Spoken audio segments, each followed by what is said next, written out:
राम जन्मभूमी अयोध्याबद्दलची माहिती जवळपास सर्व राम भक्तांना आहे. पण अयोध्येमध्येच एक असं स्थळ आहे ज्याबद्दलची माहिती खूप कमी लोकांना आहे आणि हे स्थळ राम मंदिरासारखंच पवित्र देखील आहे. कारण हे स्थळ आहे राजा दशरथ यांच्या समाधीचं. मी सध्या त्याच समाधी स्थळावरती आहे आणि हे स्थळ जवळपास 15 किलोमीटर लांब अयोध्येपासून आहे, अयोध्या शहरापासून आहे. या शहराचं महत्व ह्यासाठी आहे की ज्यावेळेस एक राम भक्त रामाचं दर्शन घेण्यासाठी अयोध्येत येतो त्या भक्ताला या स्थळावर येणं गरजेचं असतं. कारण या स्थळावर आल्यानंतरच जी आपण अयोध्येची परिक्रमा म्हणतो ती पूर्ण होते. हे समाधी स्थळ आहे राजा दशरथ यांचं. आत एक मंदिर आहे जिथे दशरथांची मूर्ती आहे, त्यासोबतच ऋषी वशिष्ठ आणि इतर जे देवी देवता आहेत त्यांच्या मूर्ती आहेत. आता या स्थळाचं महत्व काय हे सांगण्यासाठी माझ्यासोबत आहेत महाराज संदीप दास जी. संदीप जी, आपसे मैं ये जानना चाहूंगा कि कहते हैं कि अगर अयोध्या में आप राम के दर्शन लेने आएंगे तो यहाँ आने के बाद ही वो एक तरह से परिक्रमा जो है वो पूरी होती है. इस स्थल के बारे में बहुत कम लोगों को पता है, इसका महत्व क्या है. हमारे दर्शकों के लिए आप बताइए कि ये स्थल क्या है, कब बना, कैसे यहाँ आया और इसका महत्व क्या है एक भक्त के लिए. जय सिया राम. प्रभु श्री राम की नगरी अयोध्या. सबसे पहले हम यह बताएंगे कि यह एक मत्स्य आकार में है, जिसका मुख वाला हिस्सा गुप्तार घाट, हृदय क्षेत्र आज अयोध्या शहर, पूछ वाला हिस्सा जहाँ महाराज का दाह संस्कार किया गया है ये जगह, और पंख जो होते हैं उसके पर होते हैं कि नंदीग्राम भरतकुंड, और दूसरा मखौड़ा धाम जहाँ महाराज दशरथ जी ने पुत्र प्राप्ति के लिए यज्ञ किया था. अब बात आती है कि महाराज दशरथ जी का दाह संस्कार यहाँ पर क्यों किया गया, महल से इतनी दूर लाके. वही सवाल है कि अयोध्या शहर से बहुत दूर है ये. वैसे 84 कोसी में पूरी अयोध्या फैली हुई है, लेकिन इतने दूर आकर महल से क्यों किया गया. उसका कारण यह है कि जिस समय महाराज दशरथ जी का शरीर छूटा है, भरत और शत्रुघ्न जी ननिहाल में थे, राम लक्ष्मण जी वनवास चले गए थे. भरत और शत्रुघ्न जी के आने के बाद फिर उन्होंने कहा हमारे पिताजी का अंतिम संस्कार ऐसे स्थान पर किया जाए जहाँ किसी अन्य का दाह संस्कार न किया गया हो. तो वशिष्ठ जी के द्वारा जितने आचार्य विद्वान इस कार्य में लग गए कि वह सबसे पवित्र भूमि कौन सी है जहाँ पे महाराज दशरथ जी का दाह संस्कार किया जा सके.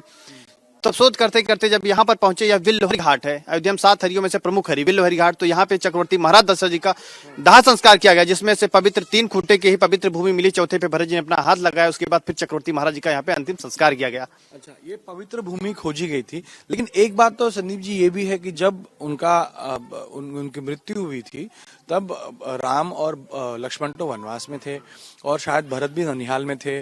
तो उस समय शायद ऋषि वशिष्ठ ने आकर ये जगह ढूंढी थी. उसकी कहानी क्या है. वशिष्ठ जी के नेतृत्व में जितने आचार्य विद्वान इस कार्य में लगे थे, भरत जी के आने के बाद ही इसका निर्णय हुआ कि वो सबसे पवित्र भूमि जहाँ पे वहां पे महाराज का दाह संस्कार किया जाए. इसलिए वशिष्ठ जी के नेतृत्व में इस जगह का शोध हुआ. उसके बाद फिर महाराज दशरथ जी का यहाँ पे दाह संस्कार किया गया.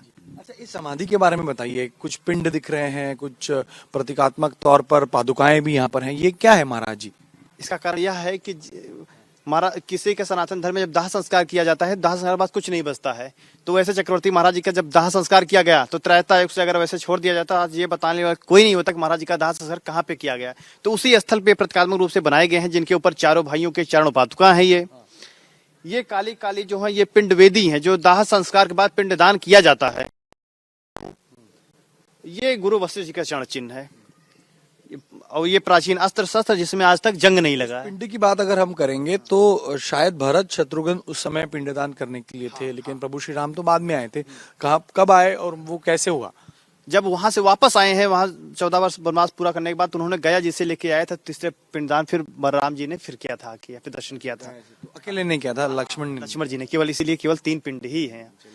अच्छा, ये ये जो इनका भी एक इतिहास आप बता रहे थे, क्या है. ये बहुत ही पौराणिक चीज है, प्राचीन ऐतिहासिक अस्त्र शस्त्र है जिसमें आज तक जंग नहीं लगा है. ये खुले में ही ऐसे रहते हैं, लेकिन आज तक इसमें जंग नहीं लगा. किसी भी प्रकार का जंग आप नहीं देख सकते इस हथियार में. ये इसके ऐतिहासिकता है, पौराणिकता है. ये यहाँ कहाँ से पहुंची. दशरथ जी के महल से आई, राजा दशरथ के महल से आई, मतलब ये यहाँ पर कैसे आई. ये प्राचीन है, ये बताने वाला कोई नहीं है कब का है कब से, क्योंकि हमारी कई पीढ़ियां से यहाँ पे महाराज जी की सेवा कर रही हैं. तो ये जब से सब देख रहे हैं, सब ऐसे ही देख रहे हैं इस अस्त्र शस्त्र को.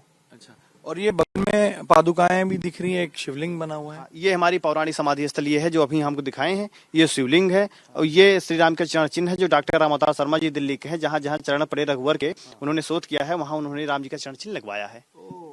यहाँ पर राम जी आए थे इसलिए यहाँ पर उनका अच्छा। अब मैं इस मंदिर के बारे में आपसे जानना चाहूंगा। मंदिर में शायद महाराज चक्रवर्ती जी की मूर्ति दिख रही है, और क्या है यहाँ पर?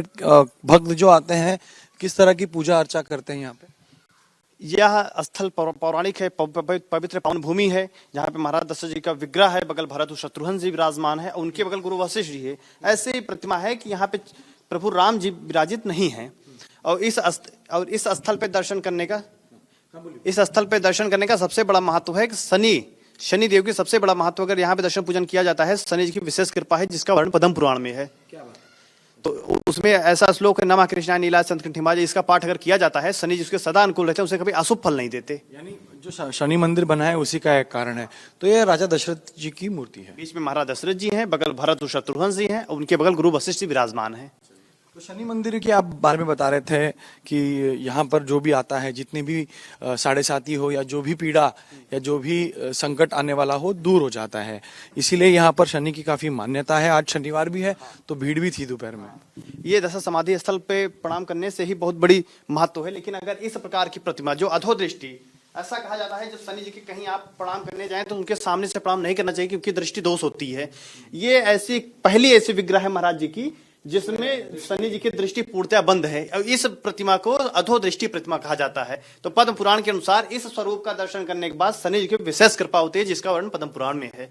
दशरथ जी की समाधि पर शनि भगवान का महत्व की आप बात करते हैं, ये ऐसा क्यों? मतलब क्या अपने जो पौराणिक इतिहास बताता है, पद्म पुराण में क्या लिखा गया है कि यहाँ से शनि जी का महत्व क्यों है?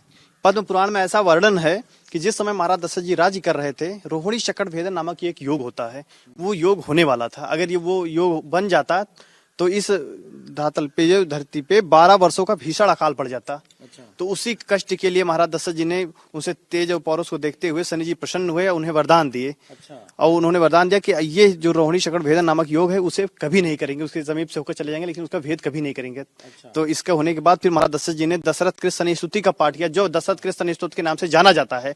वो पाठ करने से शनि जी की विशेष कृपा होती है, जिसका वर्णन पद्म पुराण में है। ये और जो भक्तगण इस स्त्रोत का पाठ करते हैं, शनि जी उसके हमारे दर्शकों के लिए बताइए गुरुजी।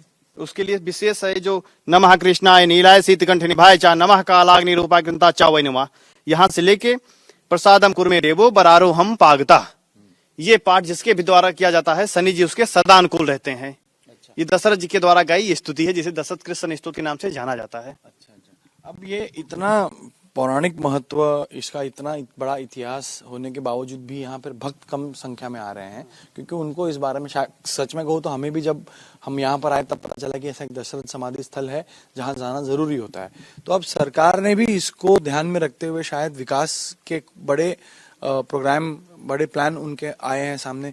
क्या हो रहा है इस क्षेत्र का विकास के लिए?